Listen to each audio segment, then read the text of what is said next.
நேற்று சென்னை உயர்நீதிமன்றத்தின் மதுரை கிளை இந்த அஜித்குமாரின் கொலை தொடர்பாக பல்வேறு கேள்விகளை எழுப்பியது. அந்த கேள்விகளுக்கு அரசு தரப்பில் ஒரு பதில் கூட இல்லை.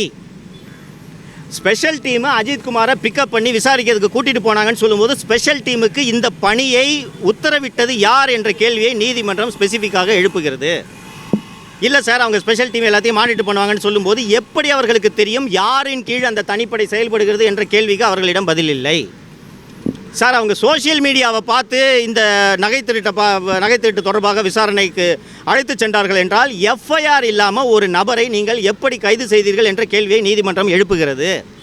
சிபிஐ இந்த விசாரணையை கையில் எடுப்பதற்குள் தமிழக காவல்துறையினர் இந்த வழக்கில் தடயங்களை அழித்து விடுவார் என்ற சந்தேகம் நீதிமன்றத்திற்கு ஏற்பட்டதன் காரணமாகத்தான் மதுரை மாவட்ட அமர்வு நீதிபதியை உடனடியாக இந்த வழக்கின் விசாரணையை உடனடியாக கையில் எடுங்கள் என்று சொல்லி இந்த தடயங்கள் அத்தனையையும் சேகரித்து மதுரை உயர்நீதிமன்றத்திற்குள் மதுரை மாவட்ட நீதிமன்றத்தில் இந்த வழக்கின் தடயங்களை வைத்திருக்க வேண்டும் என்று நீதிமன்றம் உத்தரவிட்டதற்கு காரணம், ஒரு குற்றத்தை செய்ததோடு இல்லாமல் அந்த குற்றத்தின் தடயங்களை அழிப்பதற்கான வேலையில் இந்த அரசும் காவல்துறையும் ஈடுபடுகிறது என்பதை நீதிமன்றம் உணர்ந்ததால் தான் மாவட்ட நீதிபதி தலைமையில் விசாரணைக்கு உத்தரவிட்டிருக்கிறது என்று புரிந்து கொள்ளலாம்.